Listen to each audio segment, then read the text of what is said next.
Star Wars Starfighters is set to be the next big thing, dropping in 2027. Over the past decade, the Star Wars saga has grown into one of the biggest franchises in the history of entertainment. It's going to be one of the many wonders of the world. There are now 8 wonders of the world, one of them being this movie. You know a franchise is definitely goated when it can be milked across multiple eras without fans complaining. In today's video, I'm going to be ranking the characters that individually shaped the franchise into what it is now.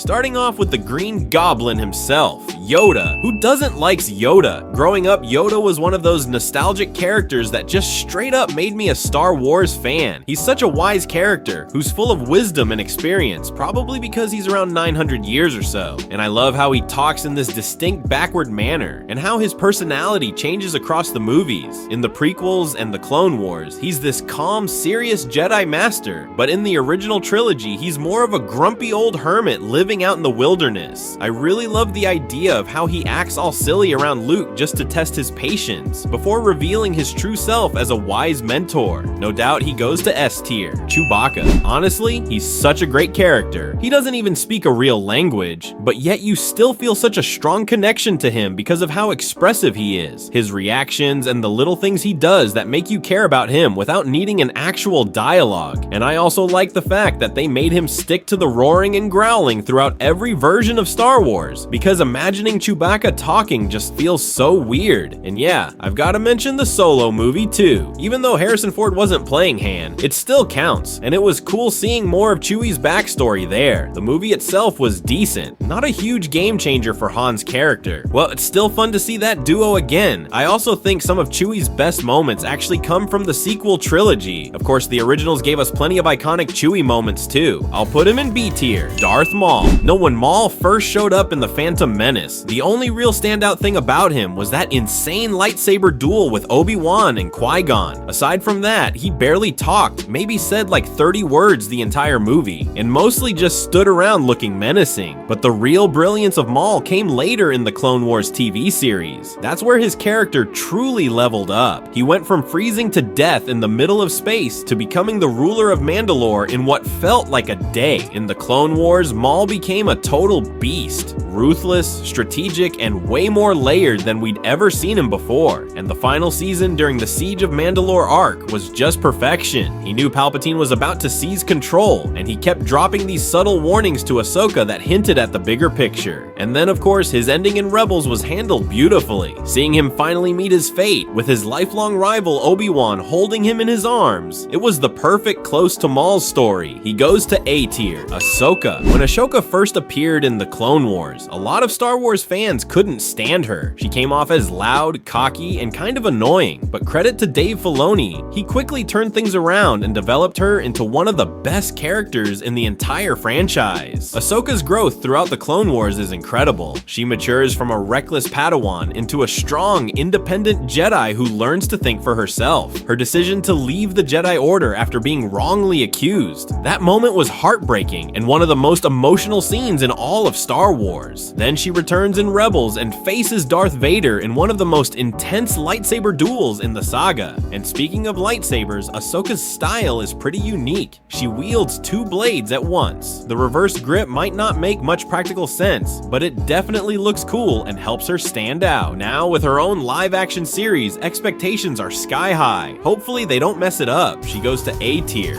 Then we've got R2-D2 and C-3PO. Now these two definitely count as characters in their own right, but they're kind of tricky to judge. Like Chewbacca, their charm doesn't really come from deep writing, but more from their personality through movement and behavior. R2 doesn't even have a face, yet his beeps and spins somehow make him super expressive and lovable. They're both incredibly iconic. It's hard to imagine Star Wars without them, but if we're being honest, they're not the most complex from a storytelling perspective. As for these two, they're fun, recognizable, and always entertaining. Actually, C-3PO might deserve a bump up to A tier just for his humor and how much his dialogue adds to the dynamic. R2's great, but 3PO's chatter definitely gives their duo extra life. They both go to B tier. Count Dooku. Dooku is easily one of the coolest villains in Star Wars. He already stood out in the movies, especially in Attack of the Clones and the opening of Revenge of the Sith, where his duels were just top tier. But honestly, the Clone Wars series completely really elevated his character. They gave him so much more depth and complexity that he absolutely deserves an S-tier spot. In the Clone Wars and later in Tales of the Jedi, we get to see what really drove him. His relationship with Qui-Gon, his disillusionment with the Jedi, and how he gradually turned to the dark side. It's such a fascinating arc because he wasn't evil for the sake of being evil. He genuinely thought he was doing what was right, which makes him even more compelling. And of course, Christopher Lee's performance was perfect. He brought this calm, intimidating presence that made Dooku both elegant and terrifying at the same time. Honestly, I'd love to see even more of him in future Star Wars projects. Ollie definitely goes to S tier. Jar Jar Banks. People just love to hate on him for being annoying, but honestly, I don't think he's that bad. He's goofy, sure, but he adds a certain charm and lighthearted energy to the Phantom Menace. He's not meant to be deep or serious, just a funny, clumsy character who brings some levity to the story. He's not a great character by any means, but he doesn't deserve all the hate he gets either. Some fans act like he ruined the movies, but come on. He's just this silly, well-meaning guy trying his best. I'd personally put him in D tier. Rey. Look, even if you like her, I think most people would agree she doesn't really stack up against the other Jedi in Star Wars. Personally, I've never been a fan. From the very start of the sequel trilogy, she felt like a total Mary Sue, doing all these incredible things with zero training. In The Force Awakens alone, she resists Kylo Ren's mind probe, pulls a lightsaber to her hand with the Force, and somehow defeats a trained darkside user in her very first duel. And that's just the first movie. There are still 2 more after that. It's a shame because Daisy Ridley is actually a solid actress. None of this is really her fault. The writing just didn't give her character proper depth or development. If you like Rey, that's totally fine. Everyone has their favorites, but to me, she's one of the weakest Jedi in the saga, especially compared to the legends that came before her. So she goes to C tier. Mace Windu.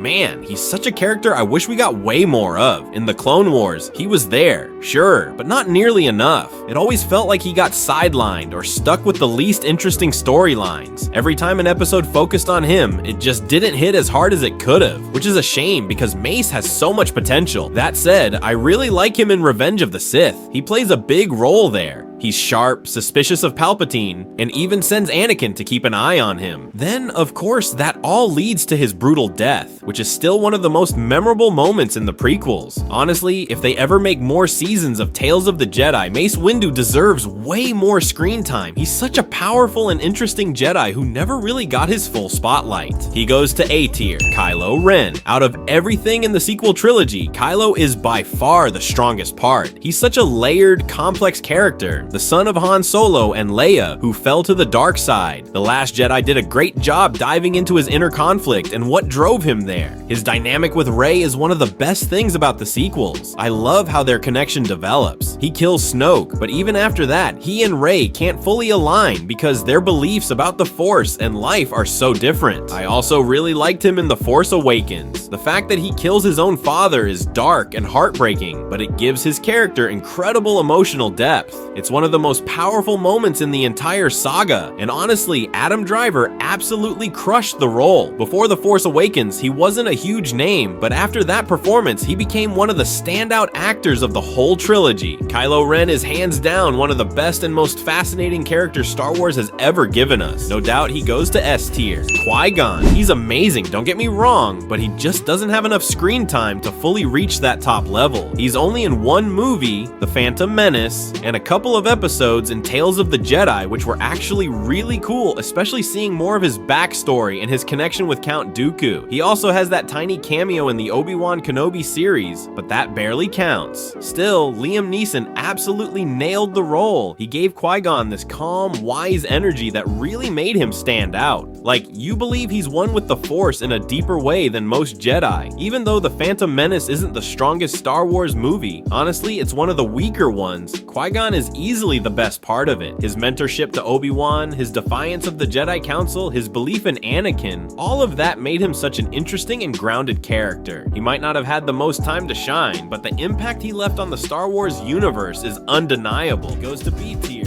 Emperor Palpatine. He's one of the greatest villains in all of Star Wars, and honestly, one of the most iconic villains in movie history. The guy literally orchestrated the fall of the Jedi, manipulated the Republic into becoming the Empire, and managed to pull all of it off while smiling right in everyone's face. Now, yeah, sometimes his character can feel a bit one-dimensional, Like the classic, I want to rule the galaxy because I'm evil type of thing, but that's kind of the point. He's pure darkness, the embodiment of corruption and power. Still, when you dive deeper, especially through shows like Andor or the Clone Wars, you start to see the full weight of his leadership, how manipulative, cold, and terrifying he really was. But nevertheless, he goes to S tier. Luke Skywalker. Man, what a legend. He's one of those characters who's managed to inspire multiple generations. Like, he was our parents' hero back in the late 70s and 80s, and somehow he still hits just as hard decades later. Luke represents the classic hero's journey. The farm boy from Tatooine who gets thrown into this massive galactic conflict, learns the ways of the Force, and becomes the Jedi that defines an era. But then, the sequel trilogy happened, and yeah, that's where the love story between a lot of fans and Luke kinda hit a wall. Rian Johnson basically took the hopeful, loyal hero who once refused to give up on Darth Vader and turned him into this broken, bitter old man who just wanted to disappear. Like, come on. This is the same guy who saw light in the darkest person in the galaxy, but when his nephew had a bad dream, his first instinct was to pull a lightsaber? It just didn't feel like Luke anymore. He easily goes to A tier. Boba Fett, the galaxy's coolest background character who somehow got promoted to main character status. Don't get me wrong, Boba is awesome. Ever since the original trilogy, he's had that mysterious bounty hunter vibe that made fans obsessed with him, even though he barely said a word. But when they gave him his own show, The Book of Boba Fett, it kinda exposed the issue. Boba works best as a side character, not the lead. He's that quiet, dangerous guy who shows up, gets the job done, and disappears into the stars. Not necessarily someone you want to follow for an entire season. The show tried to make him more heroic and wise, which isn't bad, but it definitely took away a bit of his mystery and edge. Now, credit where it's due, The Mandalorian handled him way much better. Boba goes to B tier.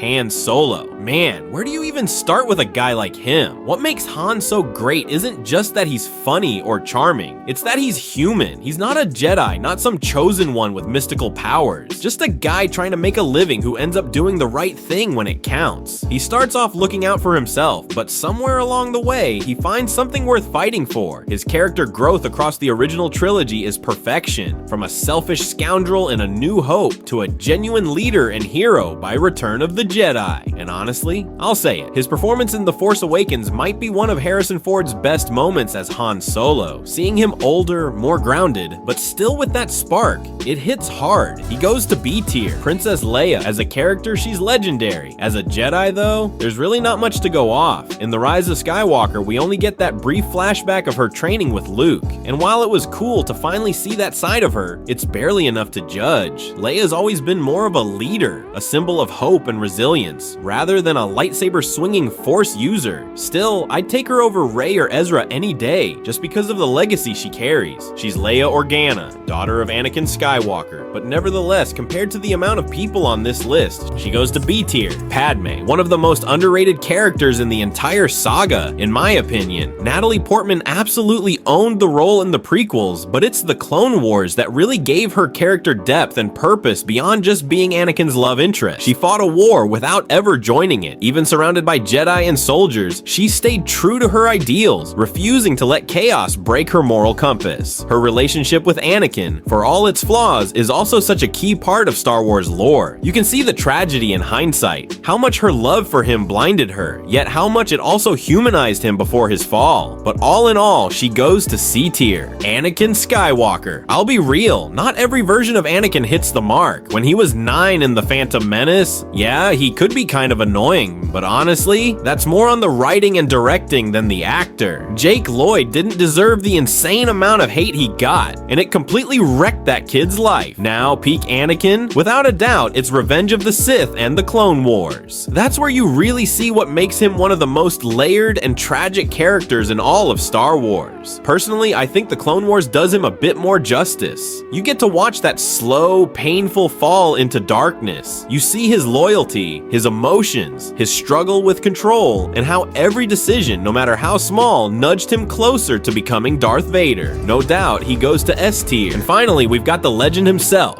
Obi-Wan Kenobi. Honestly, everyone loves this guy. Everything about him is great. His devotion to the Jedi, his sharp wit, and his incredible lightsaber skills. He's easily one of the best characters in Revenge of the Sith. From training Anakin to his heartbreaking duel with him, Obi-Wan represents what a true Jedi should be. He also goes to S tier. We've gotten to the end of this video, and I'll see you in the next. Till we meet again!